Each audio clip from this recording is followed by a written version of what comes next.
Assalamualaikum warahmatullahi wabarakatuh. Waalaikumsalam warahmatullahi wabarakatuh. Selamat sore teman-teman semuanya. Apakah suara saya terdengar? Terdengar, Pak. Sore Pak. Oke, hari ini kita lanjutkan untuk kuliah kita Botani ya. Saya melanjutkan dengan Bu Fanti dan topik hari ini adalah terkait dengan lichen, benar? AKM-nya sudah belum? Kelompok yang presentasi?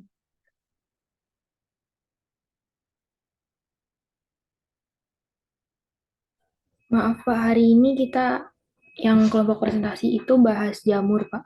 Oh, bukan lichen. Oke. Iya. AKM-nya sudah belum? Sudah, Pak. Oke, boleh dikirimkan ke saya atau di WA Group? Baik, Pak. Oke, kelompok yang presentasi siapa saja boleh raise hand?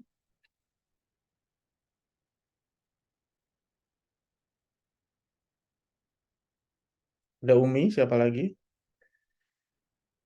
Oke, boleh yang presentasi boleh off on kamera?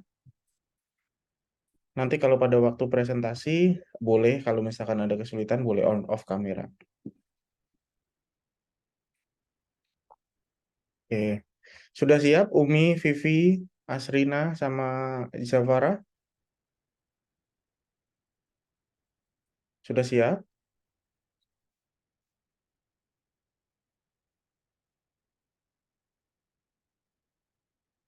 Sudah siap apa belum?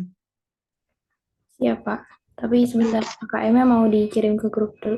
Oke, baik. Ada pertanyaan sebelumnya terkait dengan AKM ataupun terkait dengan mekanisme perkuliahan kita? Ini PBA apa PBB? PBA, Pak. Oke.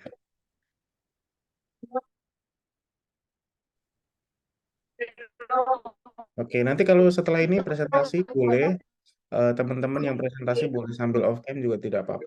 Nah, kan yang pasti perkenalan on kamera dulu ya biar tahu. Rifki, boleh di mute? Rifki Adi Saputra. Ya, terima kasih. Ya, ada pertanyaan terkait dengan tugasnya, AKM-nya, atau terkait dengan materi terlebih dahulu sebelum dimulai terkait dengan materi jamur?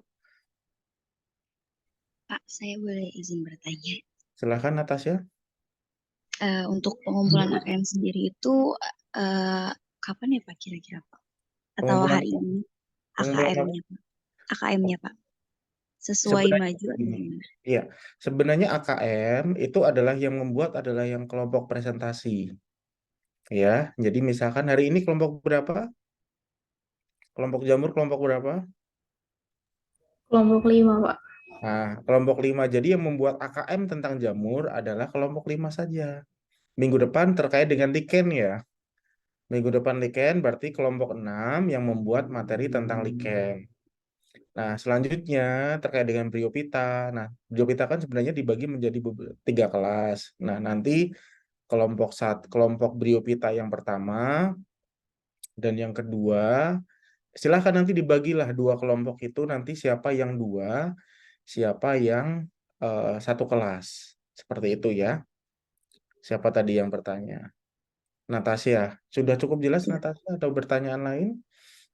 Jelas Pak. Berarti untuk AKM-nya sendiri itu materinya sesuai dengan materi yang dipresentasikan ya Pak? Iya, yang membuat adalah yang kelompok presentasi, jadi bukan mahasiswanya. Jadi kelompok yang presentasi itu membuat AKM, membuat kemarin tidak PPT ya, tapi membuat flipbook ya. Bener nggak? Yang sama Bu Fanti presentasinya pakai apa? PPT Pak. PPT Pak. Oh, bukan flipbook ya? Bukannya kemarin kita sepakat flipbook. Ya udah nggak apa-apa deh. Berarti membuat PPT, membuat AKM, eh, dan itu seharusnya diuji plagiasi. Saya belum memberikan ini ya, link untuk uji plagiasi ya. Belum Pak. Belum, Pak. Oke, nanti saya kirimkan ya. Jadi sebenarnya begini teman-teman, pertanyaannya itu seharusnya ini kan pertanyaan pada waktu pas penyamaan persepsi itu. Kalau misalkan pada waktu itu belum jelas, ditanyakan. Bukan sekarang, ini sudah hampir berjalan setengah semester baru bertanya. Berarti kemarin sama Bu Fanti nggak pakai AKM dong, kelompok 1 sampai kelompok 4. atau Iya kelompok. Pak, ke Pak. Iya, PPT nah aja. ini kan jadi kesalahan, jadi tidak sesuai dengan kesepakatan yang sudah kita kesepakati bersama pada waktu di penyembahan persepsi malam-malam itu kan. Jadi mohon lain kali teman-teman kalau misalkan belum jelas itu ditanyakan ya pada waktu itu. Ya, jangan sudah berjalan beberapa minggu baru bertanya. Ya, itu namanya kita tidak sepakat dengan apa yang sudah kita eh, komitmenkan bersama di perkuliahan. Ya, terutama buat PJ-nya. Jadi PJ itu yang bertanggung jawab. Jadi harus bisa lebih tahu dulu, lebih paham dulu daripada teman-teman yang lain. PJ itu tugasnya adalah membantu dosen, membantu teman-temannya juga. Oke, Adinda Karisa sama siapa? PJ-nya ada 2 kan? Iya, Pak. Mbak Oke. Indah. Oke. Ada pertanyaan lagi silahkan. Terkait dengan materi atau terkait kalau misalkan teman-teman nggak bertanya ya nggak akan diulas. Jadi teman-teman saya yakin ini sudah semester 3 sudah mengetahui pola-pola terkait dengan perkuliahan ya. Jadi kalau misalkan tidak aktif ya tidak akan mendapatkan informasi. Kalau misalkan bingung tapi diam saja ya kebingungan itu tidak akan terjawab. Ya. Oke. Kalau oke saya dikasih jempol dulu.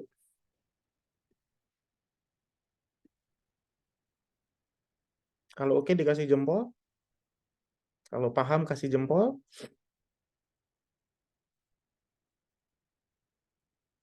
Ini kuliahnya kemarin ada yang mengusulkan Senin jam 8 pagi. Sebenarnya saya agak kesulitan karena rumah saya kan di Bogor ya. Susah apalagi kalau Senin, tapi mungkin beberapa waktu ya kita bisa lah mungkin Senin jam 8 pagi. Tetapi kita sepakati bersama dulu ya. Memangnya kenapa kalau kuliah Senin jam 3 sore?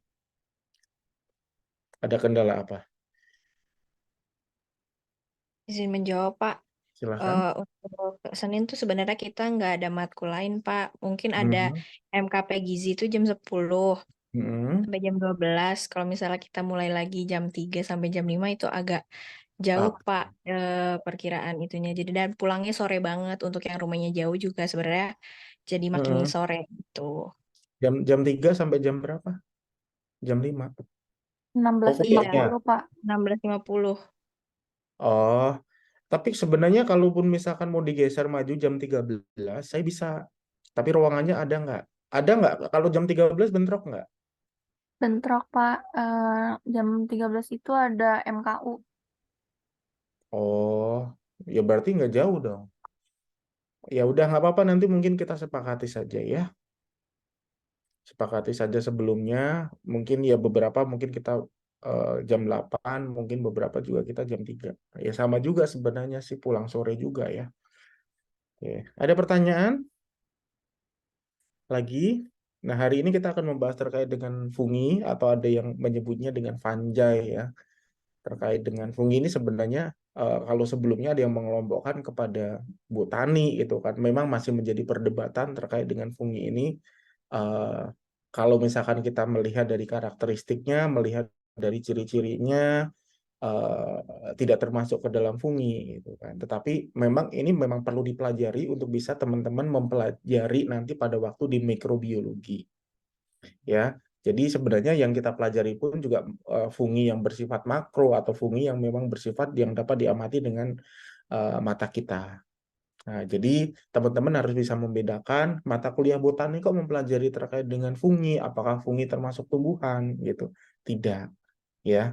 Tetapi memang kesepakatan kemarin kita tetap memasukkan materi fungi di materi botani yang pertama ini botani kriptogram seperti itu. Karena memang asal usulnya kalau misalkan sejarah dalam pengklasifikasian fungi juga termasuk dalam tumbuhan tingkat rendah meskipun sekarang tidak lagi gitu ya. Jadi teman-teman harus bisa membedakan dan bisa menjawab.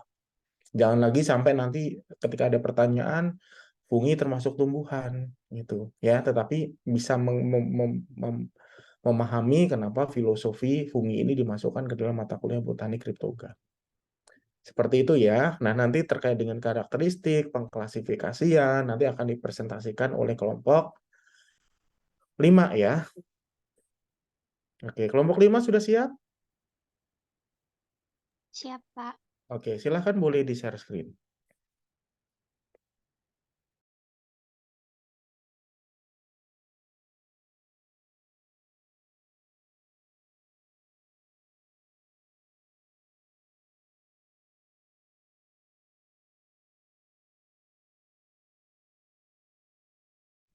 Assalamualaikum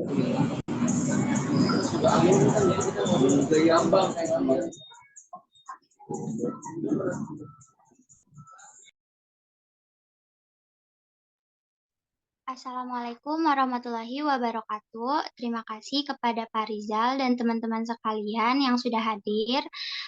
Izinkan kami dari kelompok 5, kami ingin mempresentasikan materi yang sudah kami diskusikan tentang pengantar fungi pada divisi Askomikota.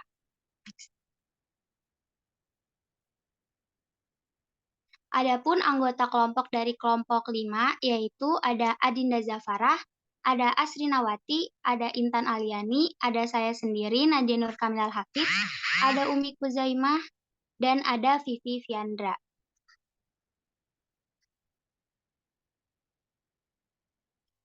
Selanjutnya ada pokok pembahasan pada presentasi yang pertama kali ini. Yang pertama itu ada pengantar fungi.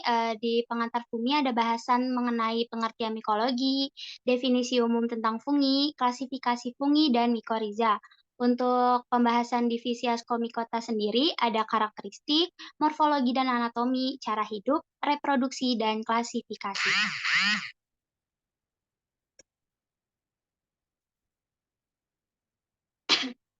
Yang pertama kita membahas tentang pengertian mikologi sendiri.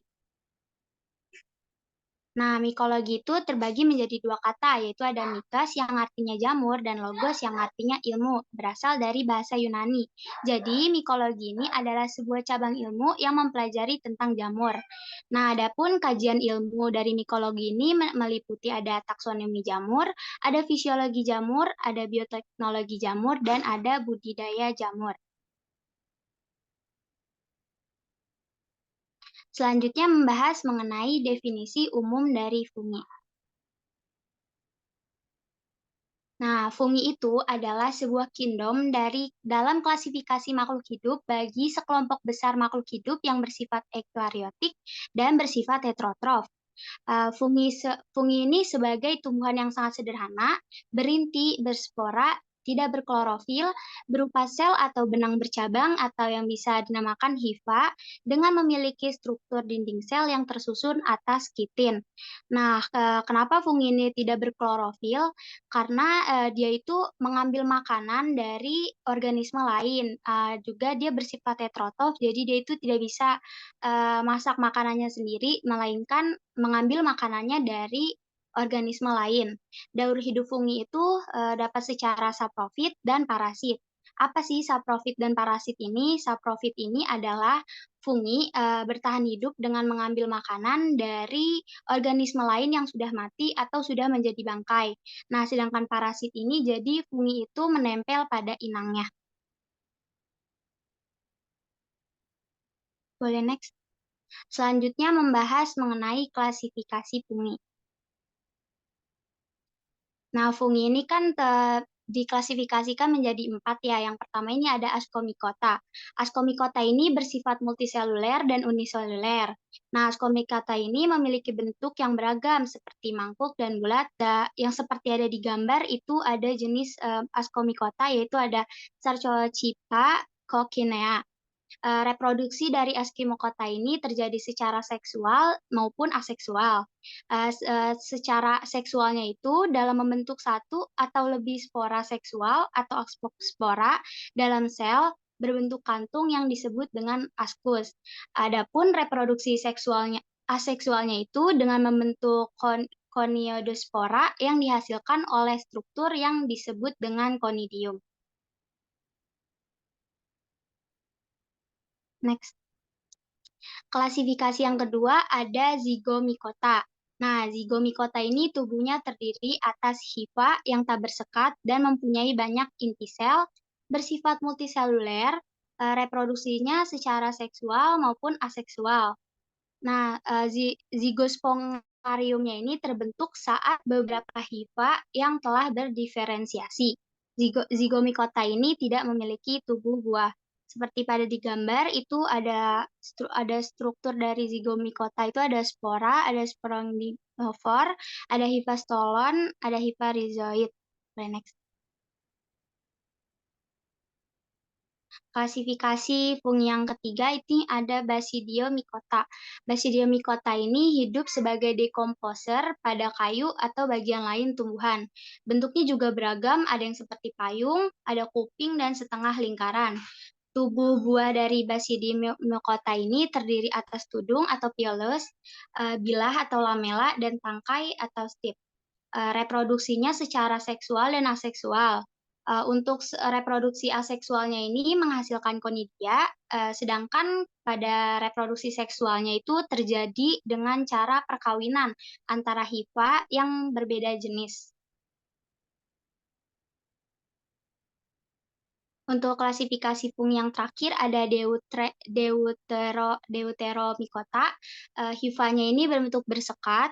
Deuteromycota ini adalah jamur yang tidak sempurna. Kenapa dibilang jamur yang tidak sempurna?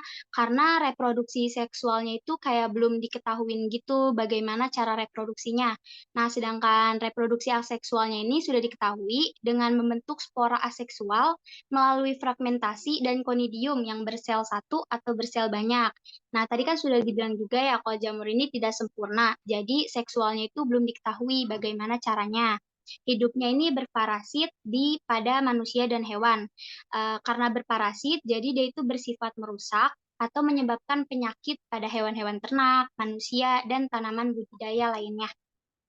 Boleh next. Selanjutnya akan dijelaskan oleh teman saya. Baik, selanjutnya kita akan membahas mikoriza. Nah, seperti yang kita ketahui, jamur sendiri itu hidupnya secara saprofit atau parasit ya, di mana jamur ini membutuhkan organisme lain untuk memperoleh nutrisi. Nah, khusus jamur yang bersimbiosis dengan akar tumbuhan, gitu dia memperoleh nutrisinya dengan cara bersimbiosis dengan akar tumbuhan, itu disebut dengan mikoriza. Nah, mikoriza ini merupakan asosiasi antara jamur dan akar tumbuhan tingkat tinggi. Mikoriza dan akar tumbuhan bersimbiosis mutualisme dengan cara saling memenuhi kebutuhan akan nutrisinya masing-masing. Jamur mikoriza dapat bersimbiosis dengan sebagian besar sekitar 97% famili tanaman tingkat tinggi, seperti tanaman pangan, hortikultura, kehutanan, perkebunan, dan tanaman pakan. Nah, mikoriza ini terbagi menjadi 3 jenis, yaitu ektomikoriza, endomikoriza, dan ektoendomikoriza. Ektomikoriza sendiri ialah mikoriza yang dimana akar tumbuhannya itu akan membesar, bercabang, rambut-rambut akarnya pun akan hilang, dan hifa dari jamur yang bersimbiosis dengan akar tanaman tersebut menjorok keluar untuk menyerap unsur hara dan air. Untuk kelompok selanjutnya, endomikoriza, yakni jamur yang termasuk ke dalam endomikoriza memiliki hifa yang masuk ke dalam sel korteks dan membentuk struktur yang berbentuk oval. Nah, selanjutnya ada ektoendomikoriza. Ektoendomikoriza juga disebut sebagai mikoriza yang memiliki bentuk antara atau intermediate. Jadi, ektoendomikoriza ini mirip-mirip dengan ektomikoriza dan endomikoriza. Jadi dia ada di tengah-tengah atau di antara ektomikoriza dan endomikoriza.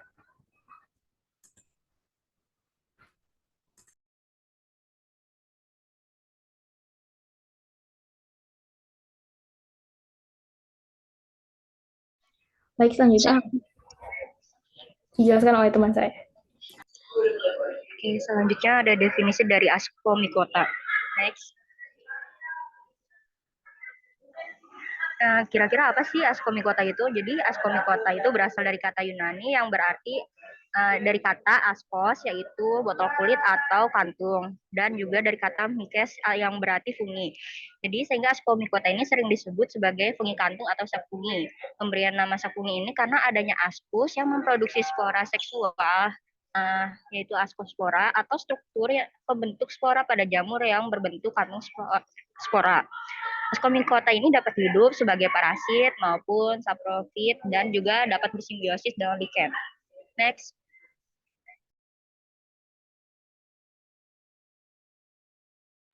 Selanjutnya ada karakteristik dari Ascomycota.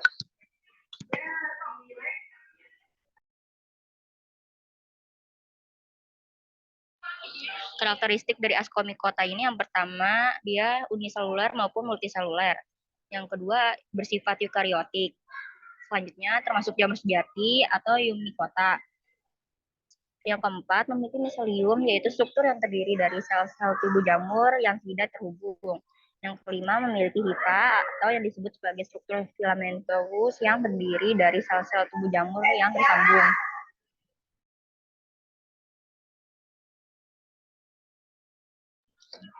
Yang keenam, memiliki hifa yang bersekat-sekat dan setiap selnya berinti satu atau haploid.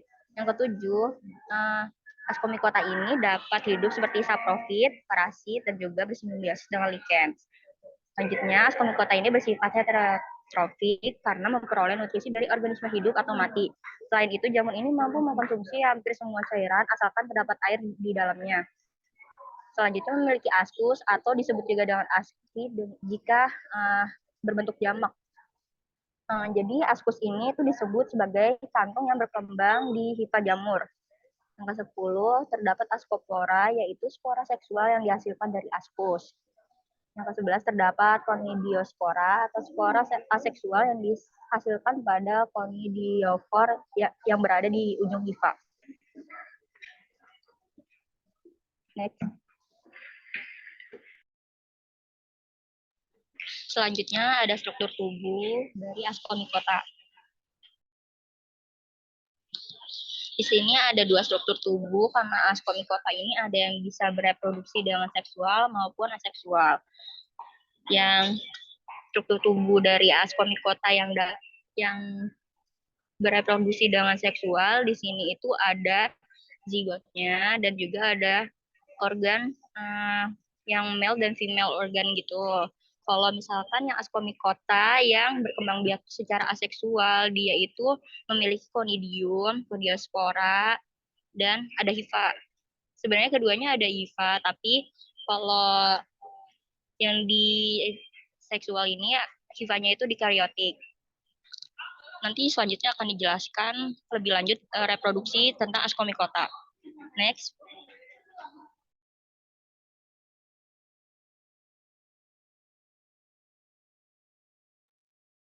Kemudian ada cara hidup askomikota.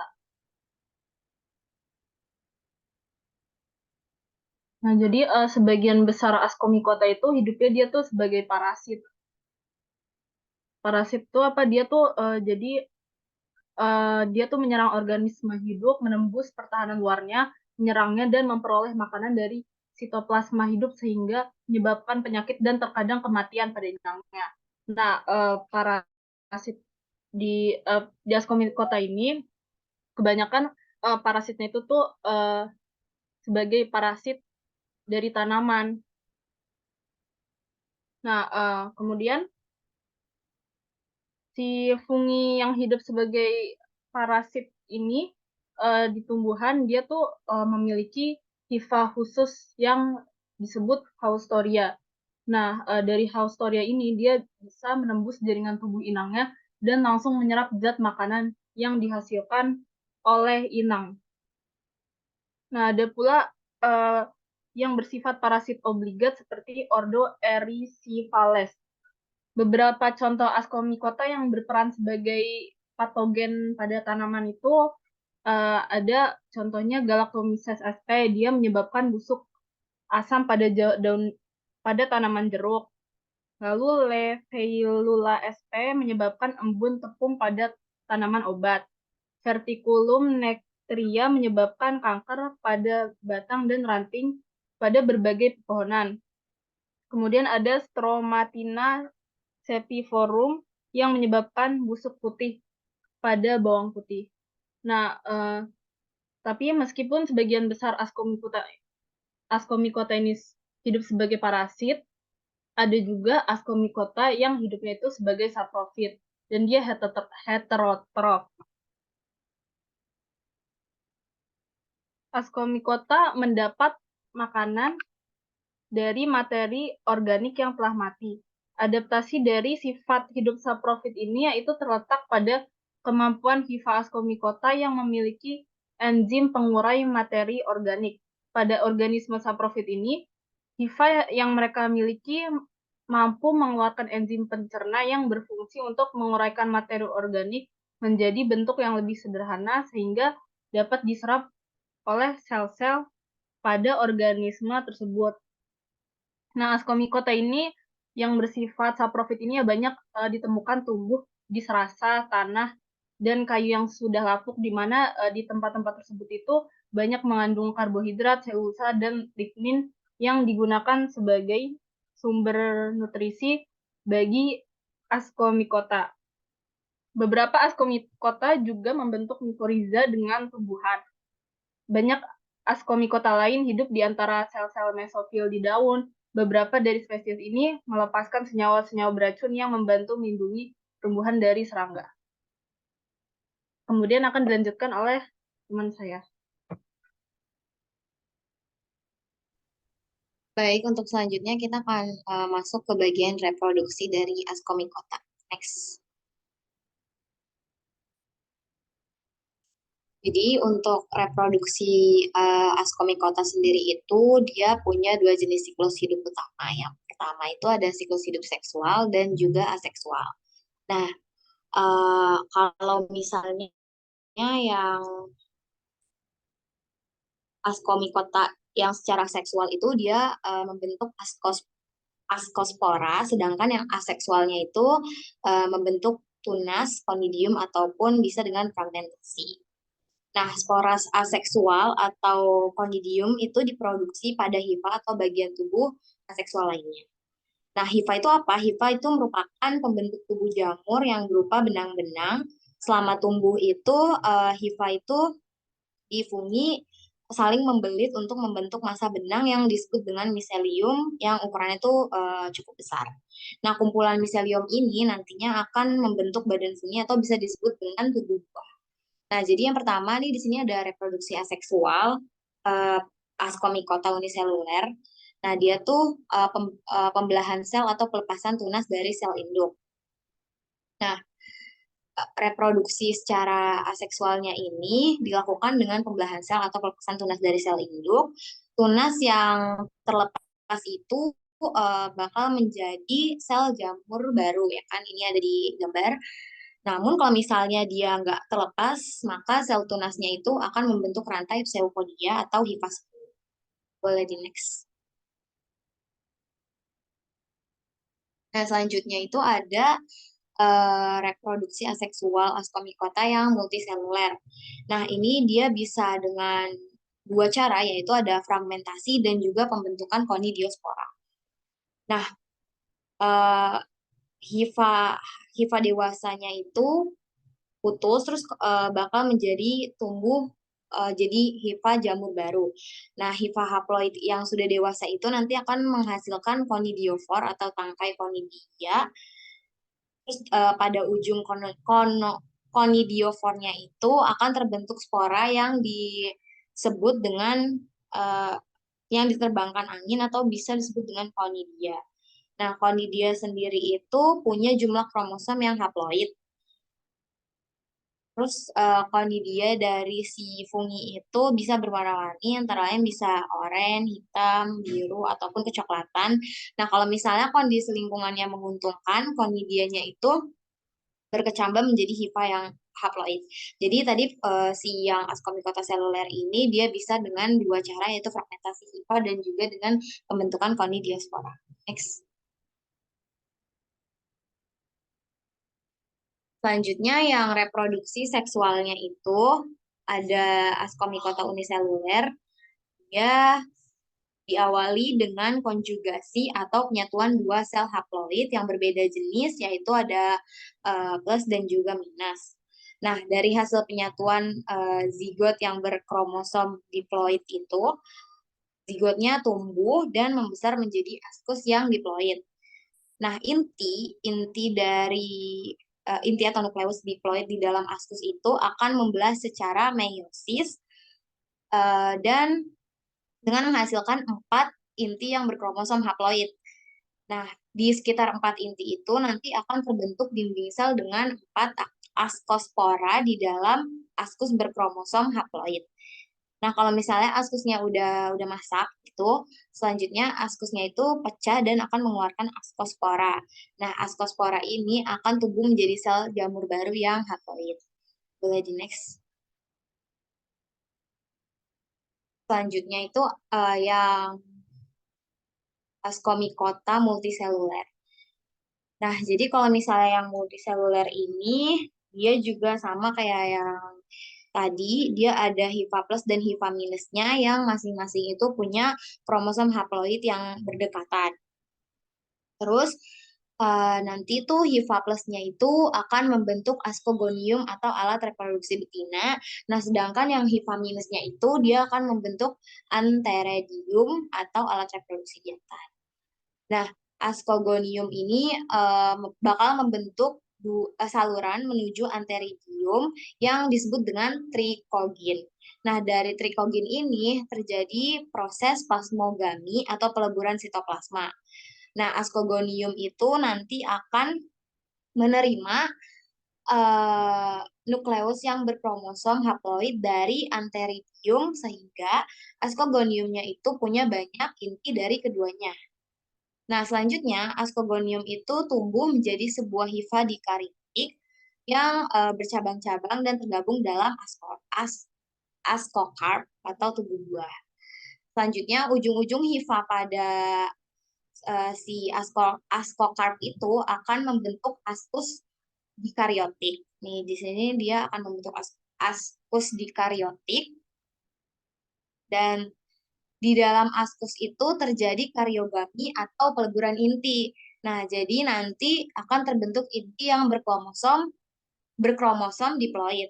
Nah, inti diploid yang ada di askus tadi itu akan membelah secara meiosis dan dengan menghasilkan 4 inti sel nukleus yang haploid.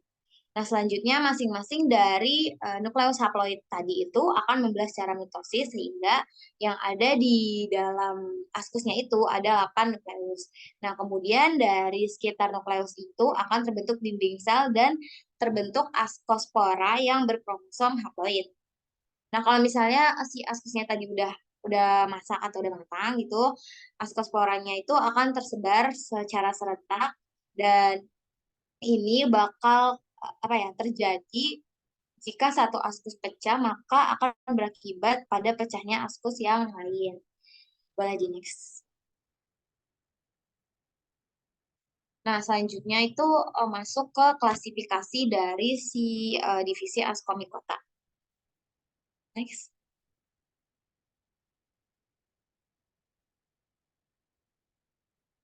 Ya, mungkin selanjutnya di slide ini akan dijelaskan oleh rekan saya. Baik, berikutnya di sini untuk klasifikasi Ascomycota itu dibagi lagi menjadi 3 subfilum. Untuk subfilum yang pertama di sini ada Pezizomycotina yang dibagi lagi menjadi beberapa kelas. Yang pertama ada Eusacomycetes, Diplomycetes, Pyrenomycetes, dan Plectomycetes. Lalu yang kedua ada subfilum Saccharomycotina yang dibagi menjadi kelas Hemiasomycetes. Lalu yang ketiga ada subfilum Taprinomycotina, yaitu untuk kelasnya ada Achiasomycetes. Next. Untuk yang pertama itu kelas Diplomycetes. Di sini untuk bentuk tubuhnya itu dia berbentuk apotesium atau artinya itu dia berbentuk seperti mangkuk atau cangkir yang berwarna terang. Untuk askusnya di sini ya berbentuk silinder atau bulat dan terdapat parafisis, yaitu benang-benang di sekitar askus. Lalu untuk tipe askusnya ada askus upperculata dan inoperculata. Untuk askus upperculata itu dia terdapat penutup yang menutupi ujung askus dan melindungi spora. Nanti kalau untuk yang inoperculata itu dia tidak terdapat penutup. Next.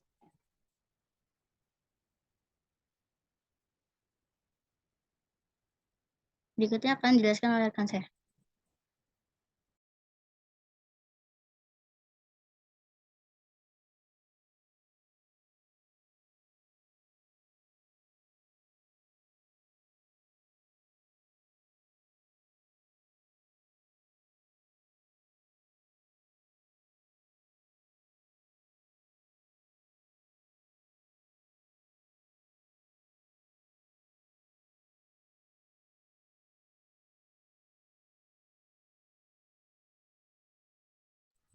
Selanjutnya membahas di kelas Eusocomycetes. Ini mempunyai ascospora 8, alat kelaminnya bergerombol, komposisi dinding selnya didominasi oleh kitin dan glukan, mempunyai lubang septum, kebanyakan menghasilkan hifa pada medium buatan. Eusocomycetes dapat membentuk asgonia dan ascomata. Kelas ini memiliki dua film ordo, yaitu ada Ordo Perissiporiales dan Ordo Plechiasales.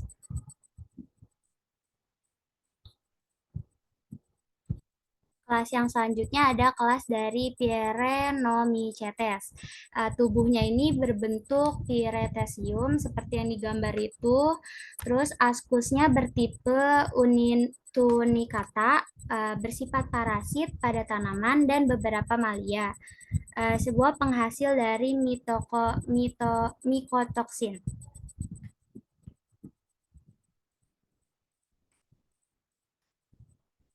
Yang selanjutnya ada kelas dari Plectomycetes. Kelas ini memiliki Kleistotesium. Anggotanya bisa bersifat saprofit, parasit, dan hiperparasit. Contohnya di sini ada Penicillium dan Aspergillus. Nah, kedua jenis jamur ini bereproduksi secara aseksual. Untuk reproduksi seksualnya itu dilakukan dengan pembentukan askospora di dalam askus yang terkumpul di dalam Kleistotesium. Kelas yang selanjutnya ini adalah kelas Hemiascomycetes. Kelas ini disebut sebagai Ascomycota primitif karena tidak memiliki ascocarp. Kelas ini juga tidak memiliki hifa, tersusun atas sel yang berbentuk bulat atau oval yang dapat membentuk rantai sel atau hifa semu yang disebut dengan pseudomycelium.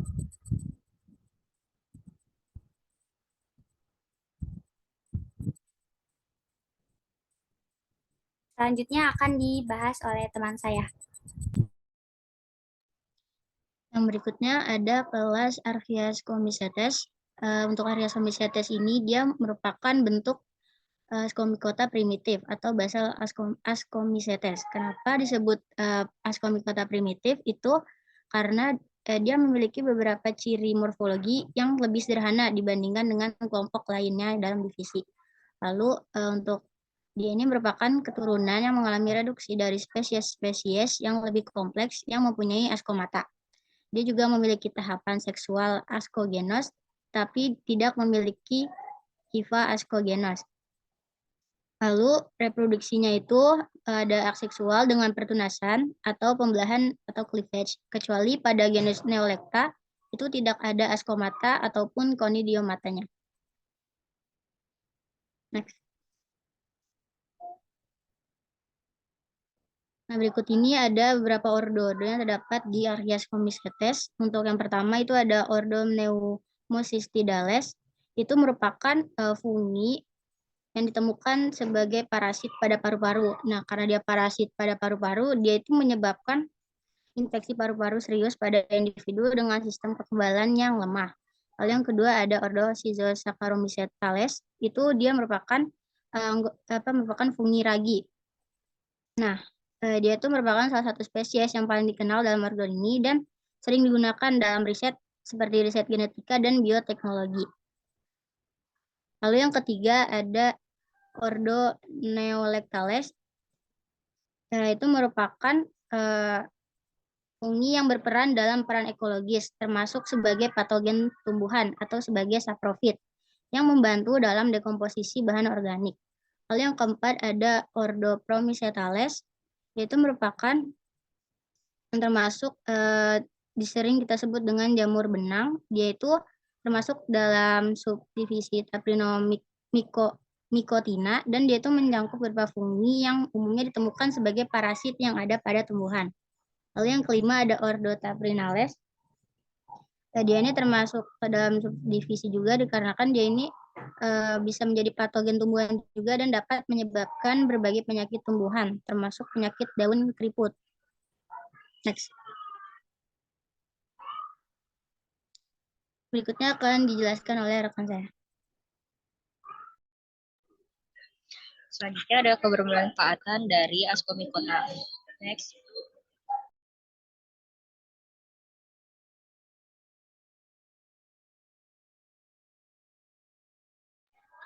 Manfaat dari askomikota ini, yang pertama itu dari spesies Saccharomyces cerevisiae yang itu berperan dalam pembuatan alkohol dan juga bir. Terus selanjutnya ada Penicillium chrysogenum, itu berperan dalam pembuatan antibiotik penisilin. Nah, jadi antibiotik ini digunakan untuk menghambat atau membunuh bakteri dari bakteri patogen. Selanjutnya ada Penicillium roqueforti, itu berperan dalam meningkatkan kualitas keju. Selanjutnya ada Aspergillus oryzae. Jadi dia berperan dalam pembuatan tauco, dan yang terakhir ada Aspergillus wentii yang berperan dalam pembuatan kecap. Next. Selanjutnya ada askomikota yang merugikan. Askomikota yang merugikan itu yang pertama ada Venturia inequalis, yaitu menyebabkan penyakit yang merusak buah apel. Yang kedua ada Claviceps purpurea yang menyebabkan penyakit ergot pada tanaman gandum ya. Jadi gandum yang terkena ini tuh bakal menimbulkan ergotisme pada hewan atau manusia yang makannya. Selanjutnya ada Aspergillus flavus. Jadi mengandung senyawa aflatoksin yang hidup pada kacang dan media lainnya yang sejenis. Jadi ini dapat membahayakan hati dan bersifat karsinogenik. Selanjutnya ada Penicillium marneferi yang dapat menyebabkan penyakit meniscelliosis dengan kelainan pada kulit dan paru. Dan yang terakhir ada Candida albicans yang dapat menyebabkan peradangan atau infeksi pada mulut, kulit, kuku, dan stomatitis.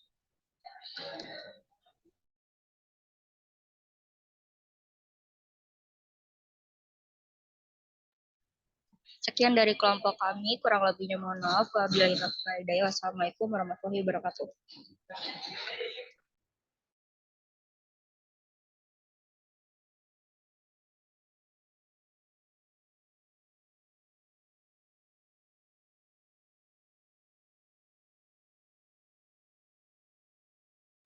Untuk teman-teman, jika ada yang ingin ditanyakan, boleh raise hand. Dan untuk Pak Rizal, kalau ada tambahan, boleh Pak.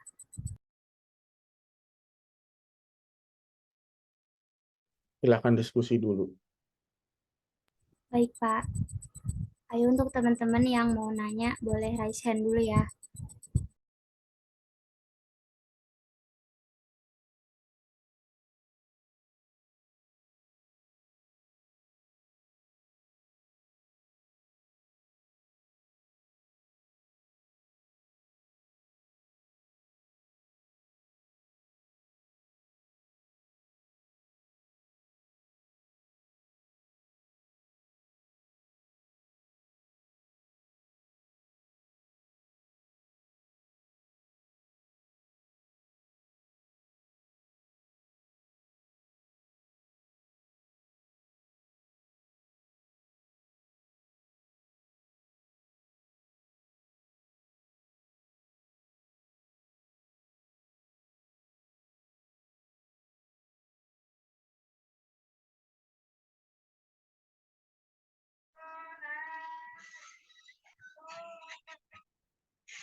Boleh Al-Hadi, apa pertanyaannya?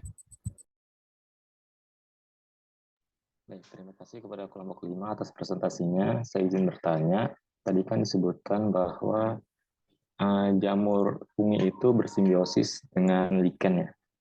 Nah, kenapa jamur itu dia bersimbiosis dengan lichen tersebut? Terima kasih.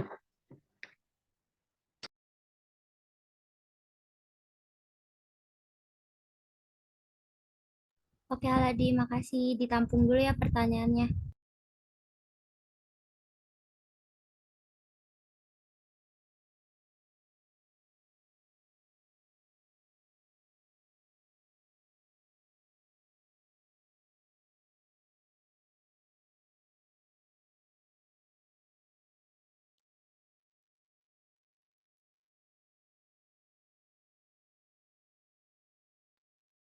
Pertanyaannya tadi apa?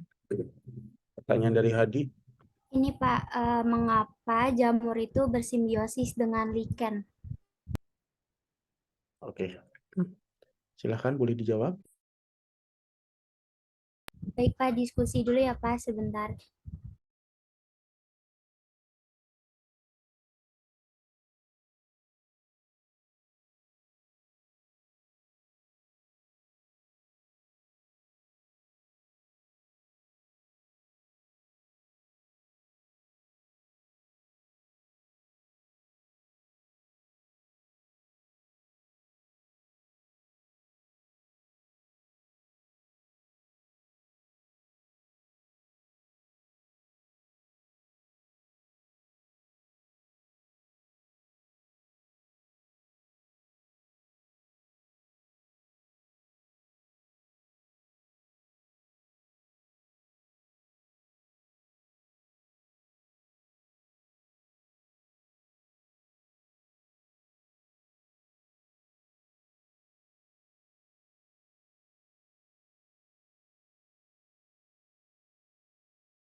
Baik, oh ini Karisa.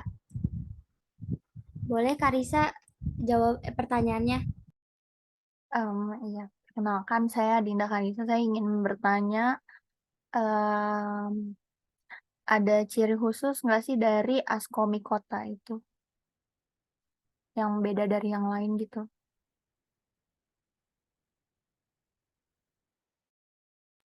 Oke Karisa, makasih. Ditampung dulu.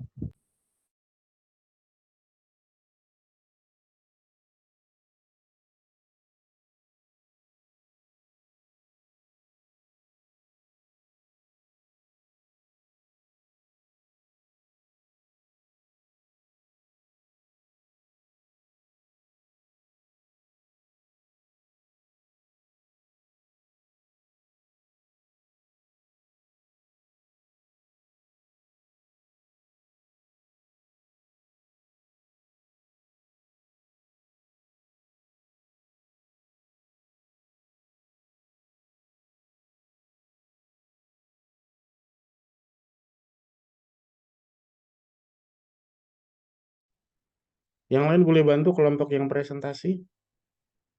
Mulai dari pertanyaan dari Al-Hadi tadi, apakah benar eh, jamur tadi itu bersimbiosis dengan lichen? Atau sebenarnya lichen itu sebenarnya adalah hasil dari simbiosis antara jamur dengan sesuatu? Mari kita kaji. Baik, saya izin menjawab pertanyaan dari Al-Hadi. Jadi sebenarnya lichen itu adalah hasil simbiosis dari jamur dan alga jenis Cyanophyta. Nah, tujuannya apa? Tujuannya itu ya untuk karena simbiosis, dan di sini tuh simbiosisnya adalah mutualisme sifatnya, yaitu saling menguntungkan kedua organisme yang melakukan simbiosis. Jadi antara jamur dan alga tadi itu sama-sama diuntungkan karena mereka tuh sama-sama mendapatkan nutrisi dari pasangan simbionnya gitu. Jadi jamur dapat nutrisi dari hasil fotosintesis alga, dan alga dapat zat-zat hara yang dikirim, istilahnya dibawa oleh jamur dari tanah dan dikirim ke alga. Seperti itu. Karena kan memang pada dasarnya jamur itu hidupnya antara saprofit atau parasit ya. Pokoknya dia bergantung dengan organisme lain untuk mendapatkan nutrisi untuk hidup. Atau bisa juga disebut heterotrof, karena dia tidak bisa menghasilkan makanan sendiri seperti tumbuhan tingkat tinggi. Nah, salah satu bentuk dari saprofit, dari cara hidup saprofitnya itu adalah si lichen ini. Jadi jamur bersimbiosis dengan alga gitu, menghasilkan lichen untuk mendapatkan nutrisi.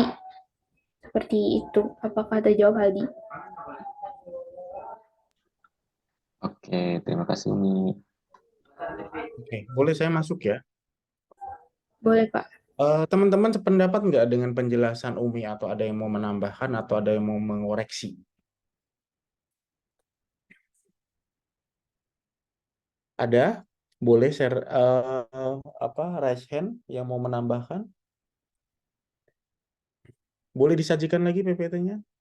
Kita coba urai pertanyaan dari Hadi tadi. Jadi sebenarnya bukan lichen yang bersimbiosis dengan jamur ya, tetapi adalah jamur yang bersimbiosis dengan alga dan kemudian menghasilkan lichen seolah-olah seperti dan menghasilkan sebuah individu baru.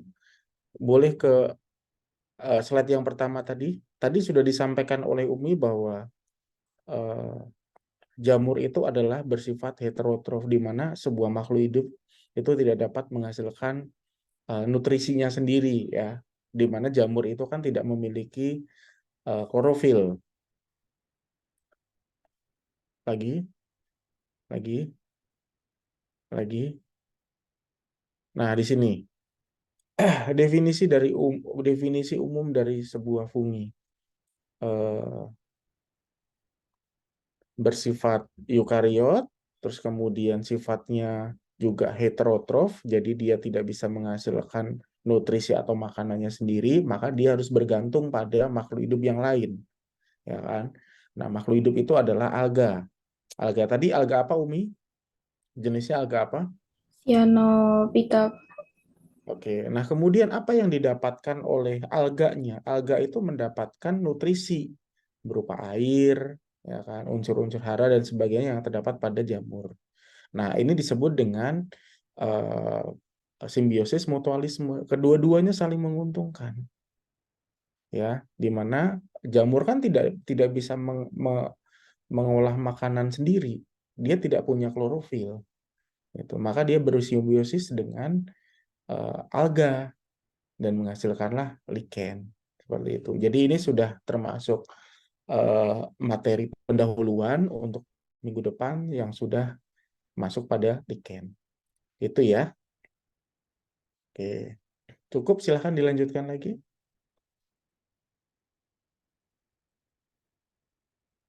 Pertanyaan yang kedua tadi, pertanyaannya apa? Pertanyaannya ini Pak, ciri khasnya yang ascomycota yang beda, benar-benar beda dari yang lain gitu. Apa yang menjadi karakteristik dari ascomycota? Jadi ascomycota itu yang khasnya banget itu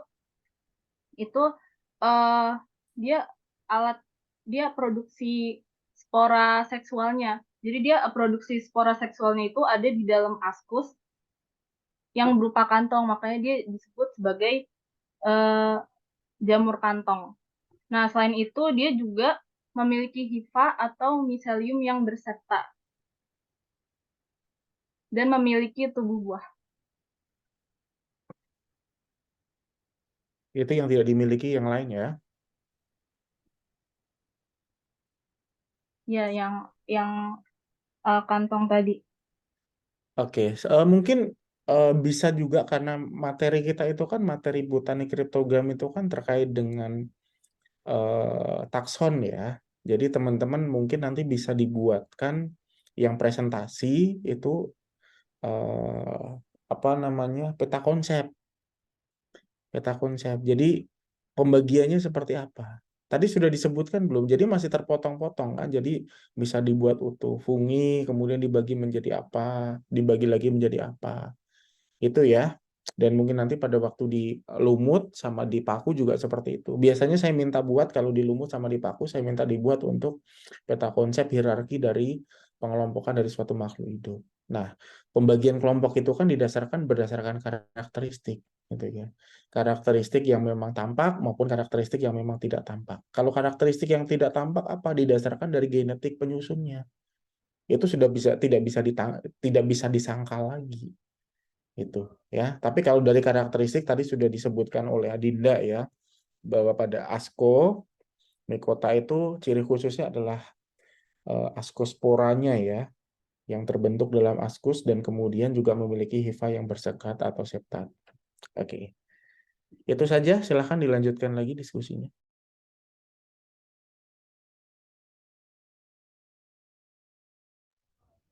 Baik, terima kasih Pak atas tambahannya.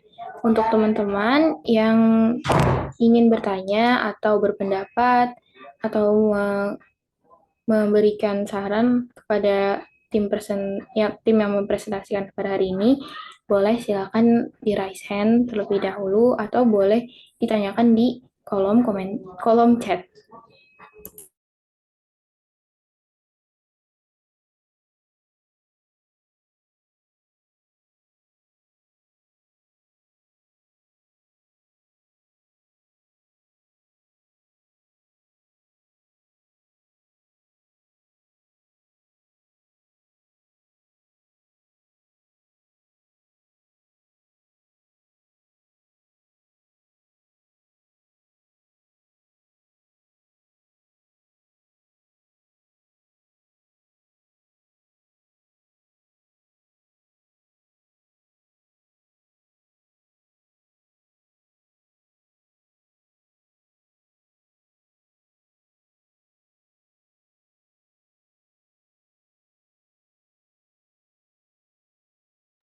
Kelompok presentasi sudah menyiapkan kuis kan?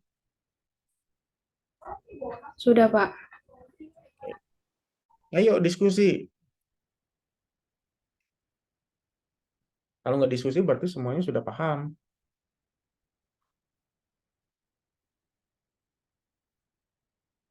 Apakah tadi sudah disampaikan juga terkait dengan keuntungan dari atau potensi ekonomi dari sebuah fungi? Boleh disajikan slide PPT-nya lagi.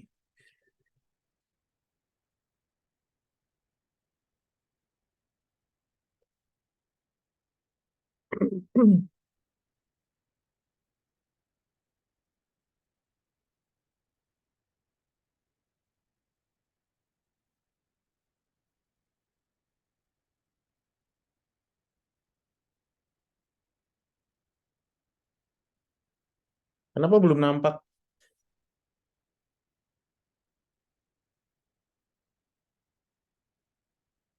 Yang menguntungkan apa saja itu?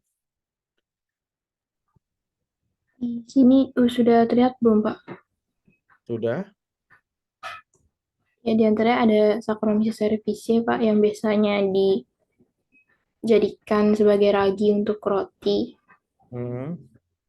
Terus ada Aspergillus manti untuk pembuatan kecap, Aspergillus oryzae untuk pembuatan tauco, serta ada dari Penicillium yang berperan sebagai antibiotik penisilin untuk menghambat bahkan membunuh bakteri patogen. Kalau dari segi ekonominya, biasanya yang sering ditemukan di kehidupan sehari-hari itu Saccharomyces cerevisiae sih Pak. Biasanya kan untuk produsen roti menggunakan ragi ini untuk membuat roti-roti dan dimodifikasi sedemikian rupa rotinya dan nanti pada akhirnya memiliki nilai jual yang tinggi seperti itu Pak.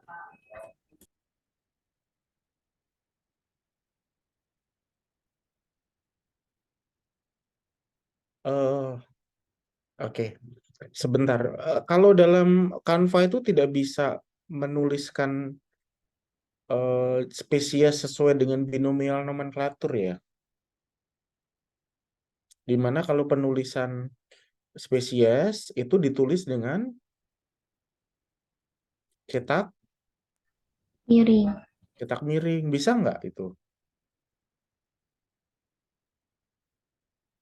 Jadi hati-hati, ini adalah konsep-konsep dasar yang harus tetap dipegang ketika teman-teman nanti presentasi ataupun penyajian terkait dengan biologi ya. Nggak bisa ya? Bisa kan, itu kan italik kan bisa itu. Iya Pak, bisa. Ini cuman kebetulan tadi dipilih font yang tidak bisa italik. Coba saya ubah sebentar. Nah, jadi teman-teman harus hati-hati ya. Hati-hati dalam penulisan, dalam penyajian gitu kan. Jadi kita memang harus tetap memegang teguh terkait dengan aturan-aturan maupun dalam penulisan gitu ya. Dan kemudian bisa nggak? Bisa itu bisa. Nah, jadi hati-hati Kalau misalkan teman-teman kayak gini nanti mengikuti lomba ataupun seleksi, langsung akan otomatis gugur terkait dengan aturan penulisan. Gugur dalam bukan terkait dengan substansi, tetapi terkait dengan gugur di awal, pemahaman biologi dasarnya masih belum dikuasai, gitu ya. Kemudian yang merugikan apa saja? Banyak ya, dapat menyebabkan berbagai macam gangguan ataupun kelainan pada kulit ya. Iya, Pak. Oke, nanti mohon diperbaiki aturan penulisan dan kemudian di AKM teman-teman harus juga memahami terkait dengan tingkatan dalam pendidikan ya. Mungkin pada waktu teman-teman di TBP itu sudah dipelajari tingkatan kognitif ada C1 sampai dengan C6. Nah, di kelompok 5 ini masih menuliskan di tujuan pembelajarannya itu adalah mampu memahami, mampu mengetahui, memahami, mengetahui, mengetahui, memahami, mengetahui, memahami, mengetahui. Masih masih seputar C1 sama C2, padahal ini adalah mahasiswa. Ya, seharusnya mampu menganalisis minimal. Ya, tingkatan di C4 sampai dengan C6. Paham nggak maksud saya ini kelompok 5 dan yang lain? Paham, Pak. Enggak. Jadi nanti direvisi ya, dan kemudian itu nanti akan menganalisis juga dalam AKM-nya. Kemudian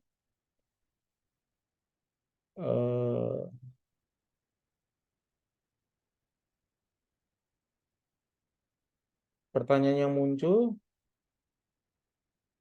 oke.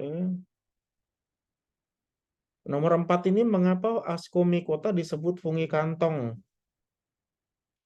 Teman-teman bisa bantu jawab ya nanti ya di diskusi di WA group ya terkait dengan pertanyaan-pertanyaan yang muncul.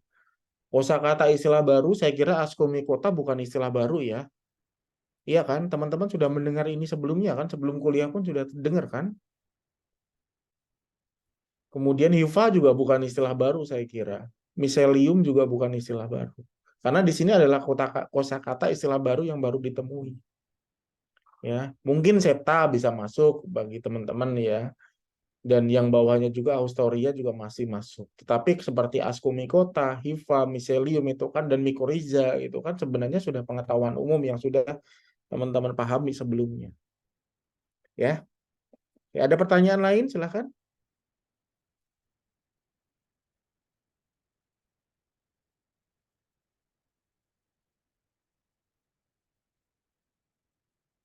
Cukup, jika tidak ada bisa dilanjutkan ke kuis.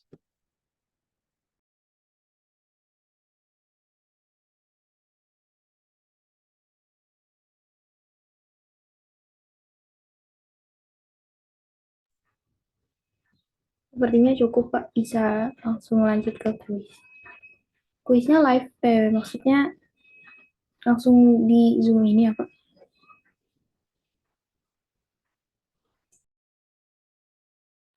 Iya, di Zoom ini. Pakai apa platformnya? Oke, Google Form. Oke, silahkan. Baik, Pak.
Baik teman-teman, untuk kuisnya sudah dikirimkan di kolom chat dan juga grup Botani.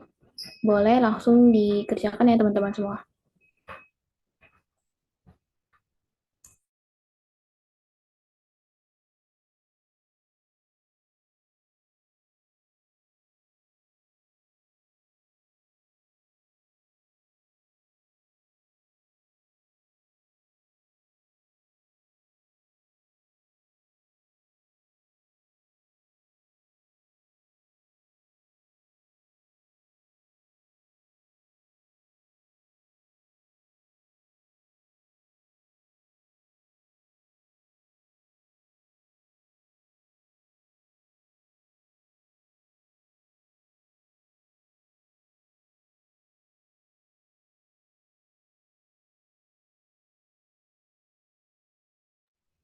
Untuk waktu pengerjaan kuisnya itu sekitar 5 menit ya teman-teman. Jadi di pukul 16.20 kita akhiri kuisnya.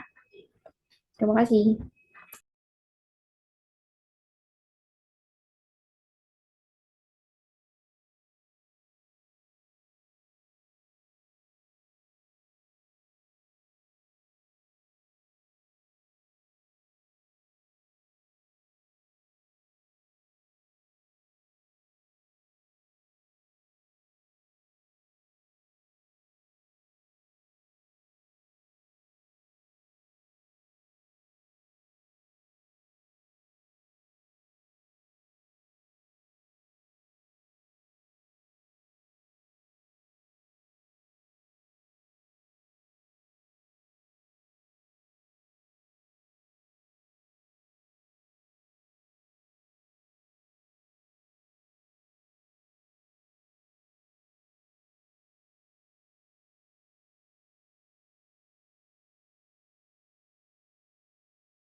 teman-teman, karena sudah menunjukkan pukul 16.21, untuk kuisnya kita cukupkan ya.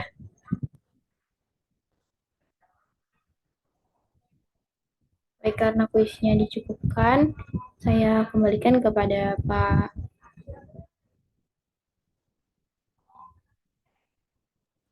Pak siapa? Rizal. Sebentar Pak, ini ada yang masuk tadi chat. Oke, dibahas dong hasil ulasannya. Jadi Baik jangan Pak. cuma diberikan kepada teman-temannya saja, tapi dibahas soal yang benar, soalnya seperti apa, jawabannya apa, rentang nilainya berapa, nilai tertingginya berapa, gitu. Ayo di share screen. Baik Pak.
Ada kendala apa?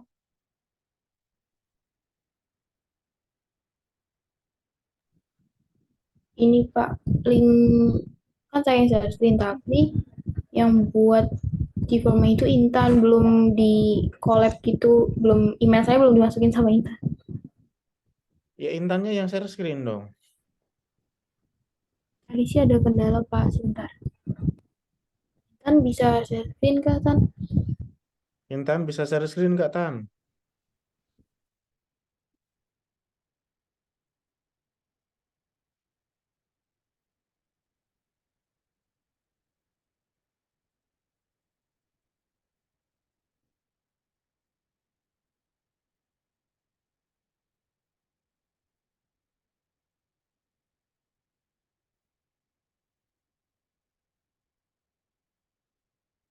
Ayo, ada kendala apa?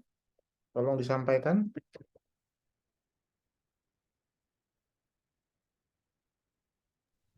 Sudah Pak, sudah bisa. Sebentar lagi loading.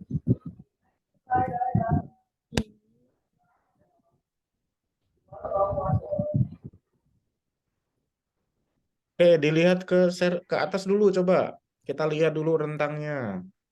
Nggak ada ya nilainya ya. Oh ini ya. Gimana ya? Diringkasin ya Pak? Iya, harusnya ada ringkasan. Mana ringkasannya? Udah dikasih poin sih Pak setiap soal. Tapi kenapa nggak muncul di ringkasan? Oh Nah ini itu ya baru muncul. Ada rata-rata 78,13, berarti tidak memenuhi KKM. Terus rentangnya adalah 40 sampai dengan 100. Boleh disorot 100-nya berapa orang itu bisa kelihatan nggak? Nggak bisa ya. Oke, terus ke bawah coba. Langsung diulas per pertanyaan. Pertanyaannya apa, jawaban yang benernya apa. Nanti teman-teman juga boleh sambil mencermati kembali.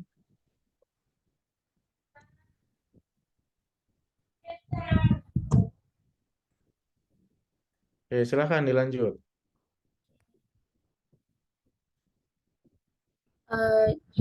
kita ulas dari masing-masing soalnya teman-teman. Untuk nomor 1, soalnya itu berikut ini merupakan ordo-ordo yang ada pada Arikias Comnicetes, kecuali jawaban yang betul itu D ya teman-teman.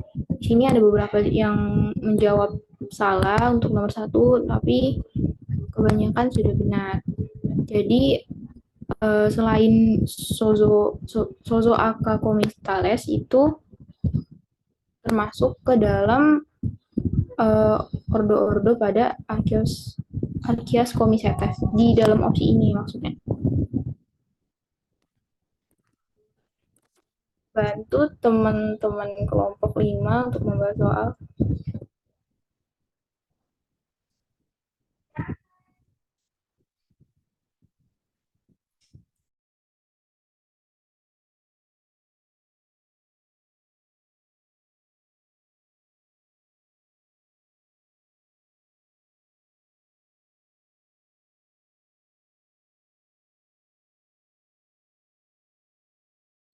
selanjutnya itu soalnya adalah mengapa kelas Hermias comicetes dijuluki sebagai kelompok Ascomycota primitif.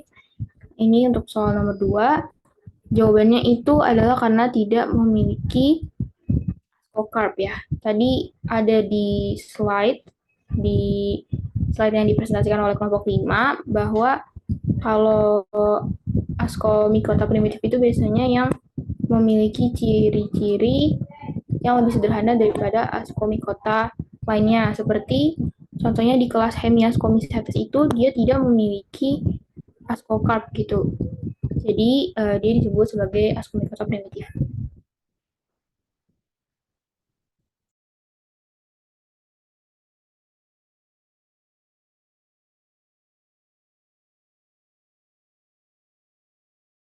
Untuk pertanyaan nomor 3 ini adalah kan berikut nomor 3 maaf ini.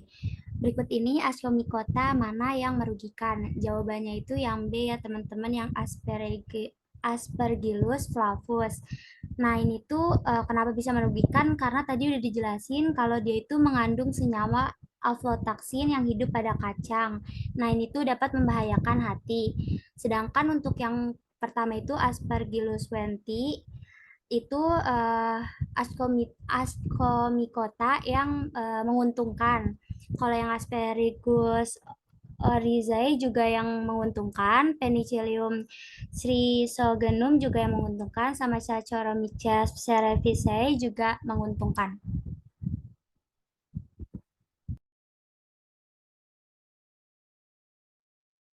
Oke, mungkin lanjut ke soal yang nomor 4. Jadi di situ pertanyaannya, salah satu kelas dari subfilum Pezigomycotina yang reproduksi seksualnya dilakukan dengan pembentukan askospora di dalam askus yang terkumpul di dalam Pleistotecium adalah. Nah, jadi kalau misalnya teman-teman lihat tadi di PPT yang klasifikasi dari subfilum Pezigomycotina, khususnya di kelas Plectomycetes. Nah, dia itu reproduksi seksualnya dilakukan dengan pembentukan askospora di dalam askus yang terkumpul di Pleistotecium. Nah, ini sebagian besar teman-teman udah menjawab dengan benar, yaitu Plectomycetes. Mungkin bisa di next ke soal berikutnya.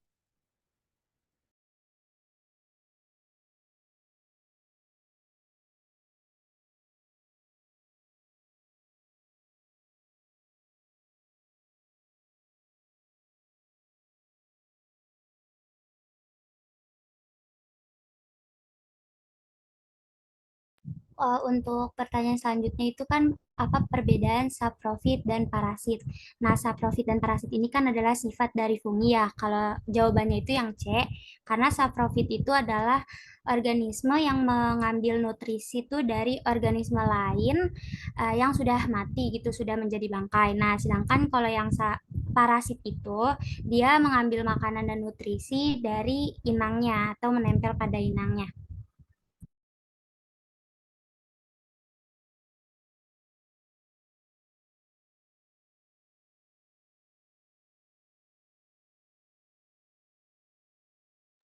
Baik, karena sudah dibahas ke 5 soalnya dan sudah dikasih tahu juga jawaban yang benarnya, mungkin teman-teman ada yang ingin ditanyakan terkait soalnya, atau mungkin ada yang belum paham dengan soalnya, ada yang belum paham terkait materi yang bersinggungan langsung dengan soalnya, boleh ditanyakan, atau mungkin teman-teman yang mau menambahkan, silahkan di mic.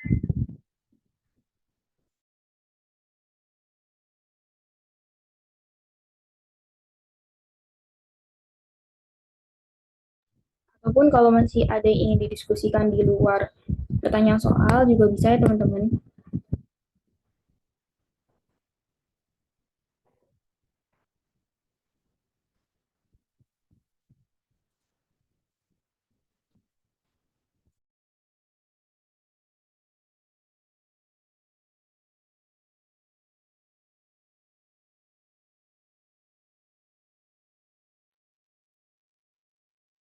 Sudah diulas? Sudah, Pak. Oke. Ada pertanyaan? Silakan kalau ada pertanyaan boleh disampaikan. Jika tidak ada, boleh langsung bisa ditutup untuk kuliahnya.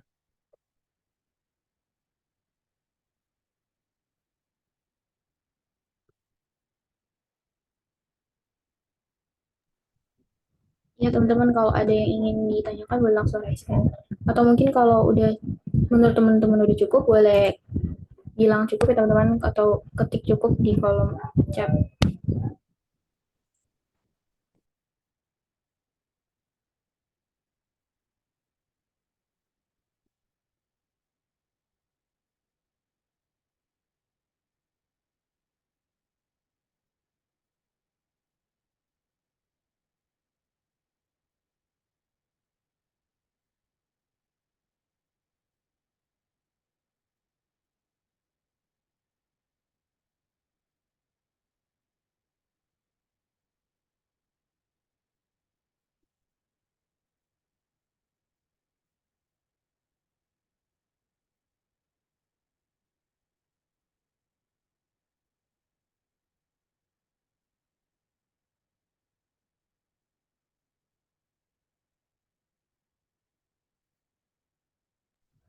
Ya karena udah ada beberapa orang yang chat Zoom cukup, mungkin bisa diakhiri ya Pak presentasinya. Sebentar saya Silakan. share screen.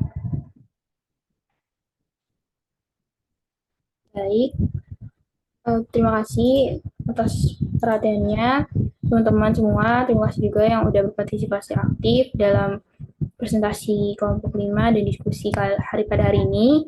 Terima kasih juga kepada Pak Rizal atas kehadirannya dan atas tambahan-tambahan materi yang disampaikan tadi. Kami tutup presentasi pada hari ini. Mohon maaf bila ada kesalahan kata ataupun perbuatan dari kelompok 5. Wassalamualaikum warahmatullahi wabarakatuh. Waalaikumsalam warahmatullahi wabarakatuh. Waalaikumsalam warahmatullahi wabarakatuh. Terima kasih.